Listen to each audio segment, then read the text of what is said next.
औज़ुबिल्लाहि मिनश्शैतानिर्रजीम बिस्मिल्लाहिर्रहमानिर्रहीम अल्लाहुम्मा सल्लि अला मुहम्मदिन व आलि मुहम्मदिन व अज्जिल फरजहुम। अहकामे तक़लीद में दूसरे मसले की तफसील बयान करना मकसूद है। दूसरा मसला ये है कि दीनी अहकामात में तक़लीद का मतलब ये है कि किसी मुज्तहिद के फतवे पर अमल किया जाए,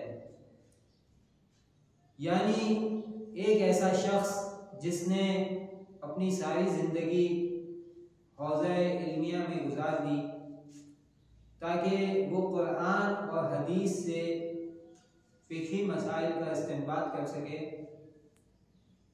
तो जब वो फ़िक़ही मसाइल का इस्तिंबात कर सकता है तो उसके बाद वो फतवा देने की सलाहियत पैदा कर लेता है और फतवा देता है। तो जो शख्स मुज्तहिद नहीं है या एहतियात पे अमल नहीं कर सकता, उसके लिए ज़रूरी है कि वो तक़लीद करे। तो वो तक़लीद इस मुज्तहिद की करेगा कि जिसने स्पेशलाइजेशन की है, एक्सपर्ट है, कुरान और हदीस से इस्तिंबात करके हुक्म शरई निकालेगा।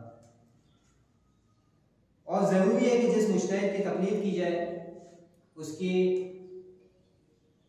जिसकी तक़लीद की जा रही है उसकी में चंद शराइत पाई जाती हैं। सबसे पहली शर्त यह है कि वो मर्द हो। चंद मसलहतों की वजह से खातून मुज्तहिदा अगरचे के शरीयत की नज़र में इल्म का हासिल करना महबूब है, लेकिन वो दूसरे लोगों के लिए मर्जे तक़लीद नहीं बन सकती। वो मुज्तहिदा बन सकती है। कैसे मुज्तहिदा बनेगी? वो हौज़ा इल्मिया में पढ़ रही है और उसके अंदर दरस खारिज में एक अरसा गुजार लेने के बाद कुरान और हदीस से इस्तिंबात करने की सलाहियत पैदा हो जाती है। अगर सलाहियत पैदा हो जाती है तो वो खुद किसी की तक़लीद नहीं कर सकती, क्योंकि अब वो खुद मुज्तहिदा है। लेकिन क्या दूसरा कोई इसकी तक़लीद कर सकता है? तो जी नहीं। यहाँ मर्द से मुराद ये है कि जो मर्जे तक़लीद है, ऐसा शख्स जिसकी दूसरे लोग तक़लीद कर रहे हैं, उसके लिए ज़रूरी है कि वो मर्द हो। लेकिन अगर कोई खातून है, वो मुज्तहिदा है, तो वो खुद किसी की तक़लीद नहीं करेगी, लेकिन कोई दूसरा शख्स उसकी तक़लीद इसलिए नहीं कर सकता कि शरीयत के हुक्म के मुताबिक मर्जे तक़लीद का मर्द होना ज़रूरी है। दूसरी चीज़, बालिग़ होना चाहिए। जो मुज्तहिद या मर्जा जिसकी तक़लीद की जा रही है, उसकी पहली शर्त है वो मर्द हो। दूसरा ये कि वो बालिग़ हो। बालिग़ से मुराद क्या है? बालिग़ से की शराइत तौज़ील मसाइल के अंदर मौजूद है और इंशाअल्लाह अगली कभी गुफ्तगू के अंदर बुलूगत की शराइत पर भी गुफ्तगू होगी। तीसरी शर्त है आक़िल हो। आक़िल का क्या मतलब है? आक़िल का मतलब ये है कि वो दीवाना ना हो, पागल ना हो, बल्कि अक्लमंद हो, इस उन्वान से कि वो कोई शख्स उस पर दीवानगी की तोहमत न लगा सकता हो, उसके दीवाने के होने के बारे में कोई इकरार या तस्दीक ना कर सकता हो, बल्कि वो आक़िल हो। चौथी शर्त यह है कि शिया इस्ना शरी हो। शिया हो, शिया से मुराद यह है कि वो मौला कायनात को रसूल खुदा सल्लल्लाहु अलैहि वसल्लम के बाद बिला फसल खलीफा, जानशीन और इमाम मानता हो। लेकिन सिर्फ इतना काफ़ी नहीं है, इस्ना अशरी हो, 12 इमामों को मानने वाला हो। ऐसा ना हो कि वो 6 इमामों को मानने वाला हो या 7 इमामों को मानने वाला हो या 3 इमामों को मानने वाला हो, नहीं, इस्ना अशरी यानी 12 इमामों को मानने वाला शिया हो। पांचवी शर्त यह कि वो हलालज़ादा हो, उसकी विलादत पाको पाकीज़ा हुई हो और हरामज़ादा ना हो। अगली शर्त यह है कि जिंदा हो।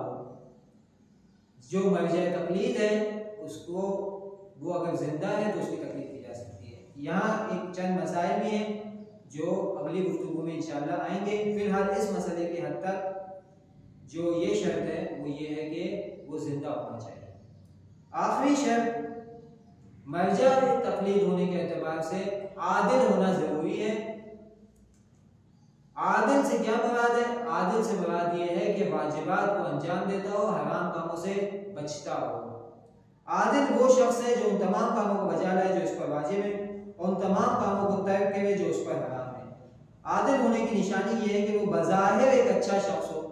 अब अगर कोई शख्स खलवत में, तन्हाई में हराम काम कर रहा है तो आम आदमी तो उसे नहीं पहचानता, आम आवाम तो नहीं जानती कि फला शख्स खलवत में, तन्हाई में हराम काम कर रहा है, तो यहाँ पे कैसे आदिल को पहचानेंगे? तो इसलिए आयत सिस्तानी फरमा है कि आदिल होने की निशानी ये है कि वो बज़ाहिर एक अच्छा शख्स हो, यानी लोगों की नज़र में उसे ये कहा जाता हो कि ये वाजिब को अंजाम देता है, हराम से बचता है।